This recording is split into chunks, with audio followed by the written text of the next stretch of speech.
고금소총 야담 전설에 오신 걸 환영합니다. 재미있게 시청하시고 즐거운 하루 되시기 바랍니다. 그리고 저의 생계에 큰 도움이 되는 구독과 좋아요 부탁드릴게요.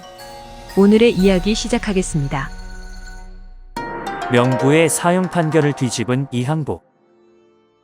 조선시대 때 명재상으로 이름 높았던 오성 이항복에게는 어려서부터 사귄 친구가 있었다. 이 친구는 재상의 아들로서 이웃에 살아 서로의 집을 자기 집처럼 드나들었다. 두 사람은 어른이 된 뒤에도 서로 가깝게 지내고 있었다. 친구는 어렸을 때부터 몸이 약해 병치레도 잦고 알아눕는 날이 비일비재했다. 그러던 친구가 장가를 든 뒤에는 급기야 죽을 병에 걸려 목숨이 위태로울 지경에까지 이르게 되었다. 전국의 명의란 명의를 다 모셔다가 진찰시키고 100가지 약을 써보았지만 그 병세는 호전될 기미가 보이지 않았다. 심지어 무당을 불러 굿을 해보았지만 빌고 빈 보람이 없었다. 오히려 날이 가고 달이 갈수록 그 병세는 점점 심각해져 갈 뿐이었다. 그러자 가족들은 어쩔 줄을 몰라 하며 갈팡질팡하고 부모는 침식을 잊은 채 근심과 걱정으로 죽어가는 외아들을 바라보며 눈물로 세월을 보냈다. 그러던 어느 날 집에서 멀지 않은 촌락에 사람의 죽고 사는 일을 귀신같이 알아맞힌다는 소경 점쟁이가 산다는 소문을 듣고 재상은 곧장 사람을 보내어 점쟁이를 불러왔다. 내가 점을 잘 친다고 하니 어디 내 집의 기륭을 점쳐보아라. 재상의 명에 장님은 점괘를 내보더니 머리를 조아리고 고했다. 대감댁에 불행한 일이 있겠습니다.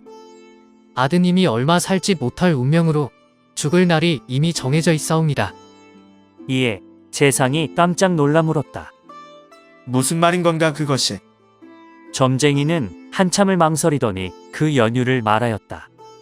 송구한 말씀이오나 나리의 증조부 되시는 분이 형조 당상의 벼슬에 있을 때 술에 만취하여서는 부질없는 노여움과 객기를 부려 서리와 사령을 매질해 원통이 죽인 일이 있었습니다.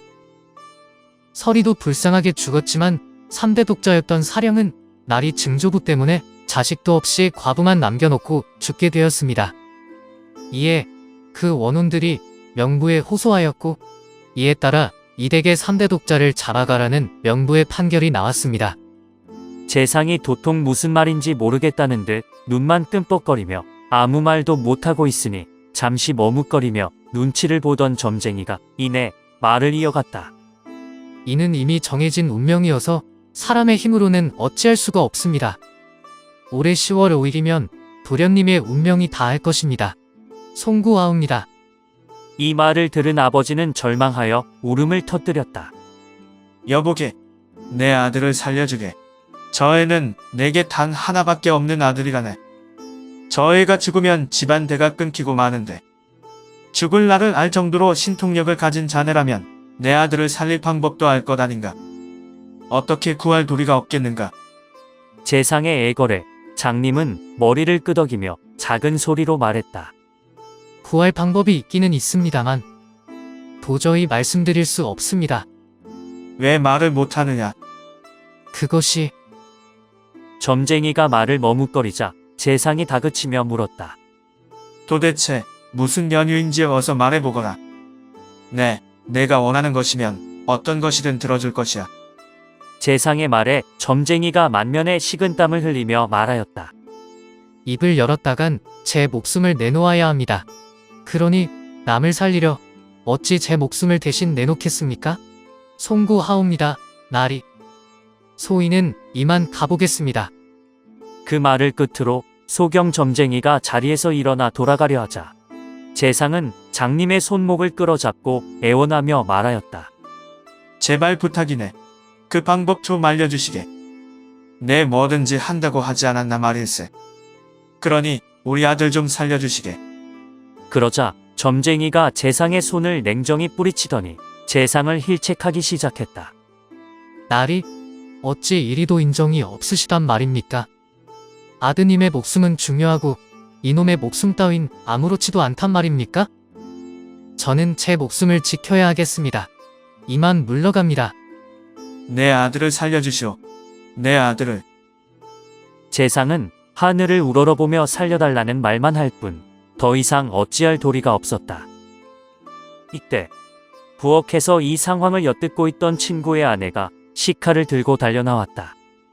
그러고는 미친 사람처럼 장님의 상투를 거머쥐고 점쟁이의 목에 서슬이 시퍼런 칼을 들이밀며 소리쳤다. 서방님을 살릴 방법을 알고 있다면 어서 말씀하시오. 끝내 입을 열지 않는다면 당신을 죽이고 나도 죽어버릴 것이오. 내 남편이 죽으면 어차피 청산과부로 일생을 마쳐야 할 팔자인 것을 내가 살아서 무엇 한단 말이오? 그 방법이 무엇인지 어서 말해보란 말이오. 장님은 한동안 어찌할 바를 몰라 주저주저하다가 단식하며 중얼거렸다. 사불급설이라더니 이를 일컬음이로다. 아씨가 정녕 남편을 위해 그렇게까지 굳은 결심을 품으셨다니 나는 이제 그 방법을 말해도 죽고 안 하면 당신에게 죽을 몸이오.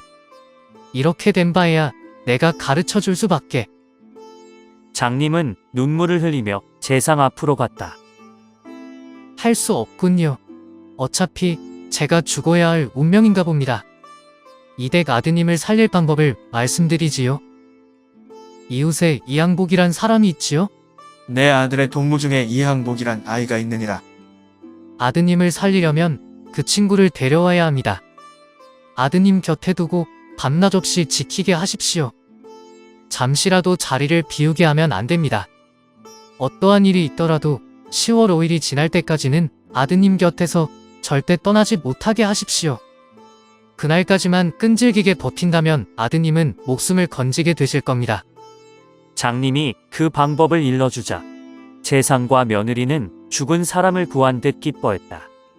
그러나 장님의 얼굴은 흑빛으로 변해 있었다. 그리고 체념한 듯 내뱉는 말이 애처롭기 그지없었다. 10월 5일에 대감 아드님은 병이 낫게 되지만 저는 그날 죽습니다. 저는 어차피 앞을 못 보니 오늘 죽으나 내달에 죽으나 눈 감기는 마찬가지죠. 하지만 남아있는 제 가족들을 생각하니 가슴이 찢어지는 것 같습니다. 원컨대 제가 죽은 뒤 제 가족들을 부탁하오니 대감께서는 가족처럼 보살펴 주십시오. 소경 점쟁이는 거듭 자기 가족을 부탁하더니 돌아갔다. 점쟁이가 자기 집으로 돌아가자 재상은 곧바로 이항복을 집으로 불렀다. 그러고는 점쟁이가 한 말을 그대로 전하고 아들과 함께 한 방에서 자고 먹으며 지켜달라고 부탁했다. 위협심이 강한 이항복은 흔쾌히 이를 수락하며 말하였다. 제가 며칠 동안 고생해서 친구의 생명을 구할 수만 있다면 제가 오히려 부탁해서라도 친구 곁에 있고 싶을 뿐입니다. 걱정하지 마십시오, 아버님. 그러더니 그날 이후로 이항복은 밤낮으로 그의 곁을 지키며 친구의 방을 한시도 떠나지 않았다. 그렇게 별탈 없이 하루하루가 지나가고 아들의 병도 더하지도 덜하지도 않았으니 모든 것이 다 잘 지나가는 듯하였다. 그렇게 시간이 흘러 점쟁이가 말한 운명의 날이 돌아왔다. 때 아닌 소낙비가 내리고 번갯불이 번쩍이더니 벼란간 한 줄기 찬바람이 방 안에 휘난이 몰아쳤다. 그러자 등잔불이 꺼지는가 싶더니 갑자기 친구가 가쁜 숨을 몰아쉬며 끙끙 앓기 시작하는 것이었다. 그러더니 이내 가슴을 부여잡더니 정신을 잃고 혼수 상태가 되어버렸다.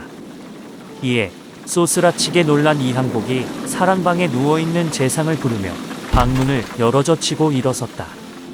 아버님, 그때였다. 덩치가 장승처럼 큰 귀신이 머리를 풀어헤치고 얼굴에 피칠갑을 한 채 번갯불에 칼날이 번쩍거리는 장검을 이항복에게 겨눴다. 나는 이 집에 맺힌 원한이 있어 저 아이의 생명을 빼앗고자 한다. 그런데 어째서 방해를 하려 하느냐? 괴한이 추상같이 소리를 질렀지만 이항복은 태연자약하게 귀신을 바라보며 꾸짖었다. 너는 어떤 녀석이기에 이런 야심한 밤에 재상댁에 함부로 침입하여 이리도 무례한 짓을 하는 것이냐? 이에 귀신 역시 조금도 굴하지 않고 이항복의 팔을 잡아 젖히며 방으로 들어가려 몸부림쳤다. 저 병자를 어서 내놓아라. 오늘 밤 안으로 내 원수를 갚지 못하면 앞으로 갚을 날이 없다. 그러니 어서 내놓거라. 그러나 이항복은 귀신의 앞을 막고 거세게 대항하며 버텼다. 누구 맘대로 이 친구를 절대 내어줄 수 없다. 내가 여기 있는 이상 외목이 떨어져도 못 내놓으니 그만 돌아가봐. 목숨이 아깝지 않느냐? 어서 비켜라. 말을 듣지 않으면 가만 놔두지 않겠다. 그러더니 괴하는 장검으로 항복의 머리를 내리쳤다. 그 순간 항복은 날쌔게 몸을 피해 물러나며 전신의 힘을 모아 귀신을 냈다 질러버렸다. 귀신이 그 충격에 비실거리다가 넘어진 것을 다시 쫓아가서 장검을 빼앗고 그 칼로 귀신의 목을 찌르려고 했다. 그러자 귀신은 그 자리에 엎드려 눈물을 흘리며 애원했다. 도련님, 제발 부탁드립니다. 저를 가엾이 생각하시고 친구를 넘겨주십시오. 귀신의 울부짖는 말에 안타까운 마음이 들었던 이항복은 빼앗았던 칼을 귀신에게 다시 돌려주고는 말하였다. 내 칼을 바꿔. 그리고 내가 정녕 저 친구를 죽이고 싶은 마음이 있다면 나를 먼저 베고 지나가야 할 것이다. 이 말에 귀신이 항복 앞에 넙죽 엎드리더니 말했다. 도련님은 장차 나라의 들보와 같은 몸이 되시어 국가를 위해 공명을 떨치실 분인데 제가 어찌 해칠 수 있겠습니까? 하늘이 노하시면 저는 지옥에서 억겁의 시간을 썩게 되옵니다. 그냥 친구분만 넘겨주시면 되옵니다. 제발 부탁이니 병자를 넘겨주시오. 제발. 어허, 나를 배라 하지 않았느냐? 아무리 사정해도 소용없다. 전생에 어떤 원한이 있었건 그것은 지나간 일이거늘 어찌 현생에 복수를 하려 하는 것이냐? 그렇게 귀신과 이항복은 한참 동안 친구를 놓고 실랑이를 벌였는데 그러는 사이 시간은 흘러 닭 울음소리가 들려왔다. 새벽이 밝아온 것이다. 귀신은 그 자리에 주저앉더니 방바닥을 치며 통곡했다. 원통하구나. 원한 갚을 기회를 놓치다니. 점쟁이 놈이 입을 나불거려 내 일을 망쳤어. 네, 점쟁이 놈을 대신 잡아다가 내 분을 풀 것이야. 귀신은 이를 부득부득 갈더니 연기처럼 사라졌다. 귀신이 떠나자 언제 그랬냐는 듯 소낙비는 멎고 검은 먹구름이 거치는가 싶더니 이내 닭 울음소리의 어둠은 자취를 감추었다. 이항복은 급히 혼미 상태에 빠진 친구에게 더운 물을 먹였다. 잠시 뒤 물을 마신 친구는 멀쩡히 정신을 차리더니 금세 병이 나아서 자리를 털고 일어섰다. 그것을 보고 식구들은 이상하게 생각할 뿐이었다. 그날 아침 재상은 소경 점쟁이의 일이 궁금해 사람을 시켜 소식을 알아보게 했다. 그런데 이미 소경 점쟁이가 숨을 거두었다는 소식을 듣게 되었다. 이에 부고를 받은 재상 식구들은 모두 장님의 복술이 영험함을 알고 손수, 장례를 후하게 지내주었다. 그리고 점쟁이와의 약속대로 그의 가족들을 데려다가 한평생 잘 살게 해주었다 한다. 훗날 점쟁이와 이항복에 의해 목숨을 건진 친구는 이항복과 함께 과거 시험에 합격하게 되는데요. 바로 김여물로 임진왜란 당시 신립의 부장으로 탄금대 전투에서 배수진을 치고 싸우다 전사한 실존 인물입니다. 여하튼 나쁜 짓을 하면은 언젠가 자신의 후대에도 화가 미칠 수 있으니 착하게 살아야 한다는 깊은 교훈이 가슴에 팍 와닿네요. 우리 착하게 삽시다. 오늘은 여기까지입니다. 다음 시간에 더 재미있는 이야기로 찾아올게요. 감사합니다. 안녕.